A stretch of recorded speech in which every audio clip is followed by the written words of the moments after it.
Bonjour à tous, bonjour à toutes, vous êtes sur Amazon Media, c'est la revue de presse du mardi 28 juillet 2026. À 5 jours du 66e anniversaire de l'indépendance, la presse béninoise de ce mardi a des allures de conseil des ministres élargi. On y parle discipline dans les rangs, nouveau visage de l'État et administration qui range enfin ses dossiers papier. Tour d'horizon. La police se regarde dans le miroir. Le sujet qui revient sur presque toutes les unes ce mardi, c'est la sortie ferme du directeur général de la police républicaine. Éveil Info titre sur le coup de poing du DG Brice Kokou à Lawanou, tandis que la boussole parle d'une riposte sans concession de l'inspecteur général de police qui a averti lundi 27 juillet à Cotonou les agents indélicats. Rançonnement et corruption sur la voie publique s'exposent désormais à la radiation et à des poursuites pénales. Le matinal enfonce le clou en évoquant une guerre déclarée aux agents indélicats. Le DG étant décrit comme déterminé à rompre avec l'impunité. Un ton martial qui contraste avec les sourires de rigueur sur les photos officielles. Le nouveau visage officiel de l'État, justement parlons portrait.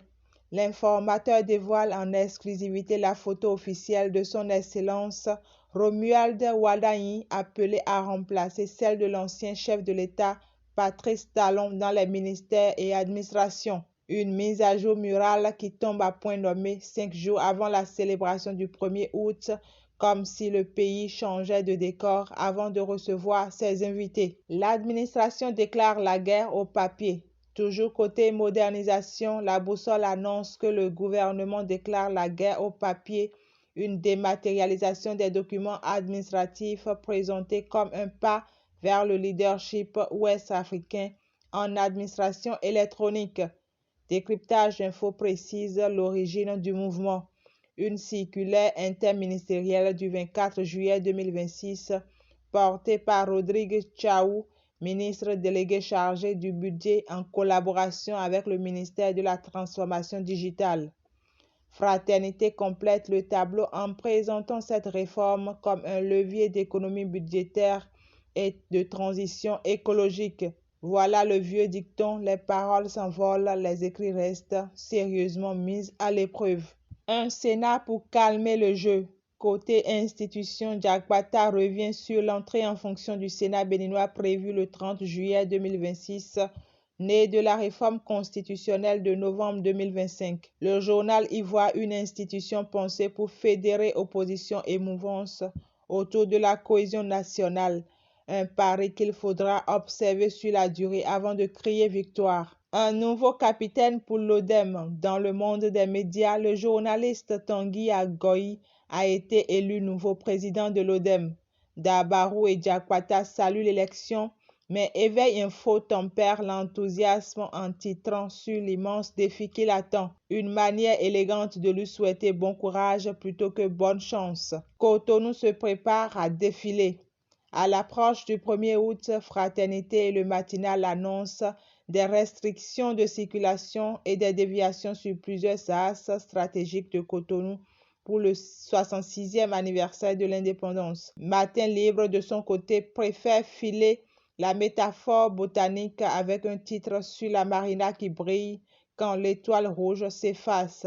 Une formule qui sonne presque comme un pronostic de match. Regard vers l'extérieur. Sur le front diplomatique, Éveil Info signale qu'Abuja s'intéresse au modèle industriel de la GDIZ, preuve que la coopération Bénin-Nigeria continue de faire des émules. Plus loin sur le continent, la boussole note que le Tchad quitte la Cour pénale internationale, N'Djamena dénonçant une justice jugée sélective au profit d'une justice africaine. Vigilance sanitaire, Décryptage Info et Diakwata rapportent la saisie de 122 kg de médicaments et produits pharmaceutiques prohibés au marché de Tangbo, avec 2 arrestations à la clé. À Cotonou, Info Matin observe une autre bataille, celle de la salubrité, qui passerait d'une insalubrité chronique à une gestion plus moderne des déchets. Sport, entre espoir et désillusion. Enfin, côté sport, Éveil Info annonce la sélection béninoise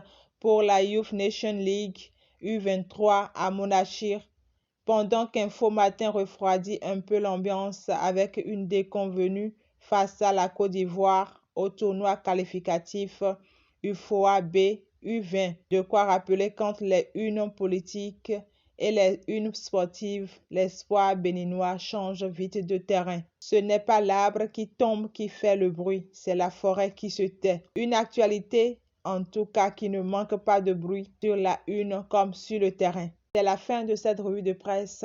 Merci de m'avoir suivi. C'était Rufa Agossadou, l'Amazone des collines, depuis la cité des 41 collines d'Assa Zoumé.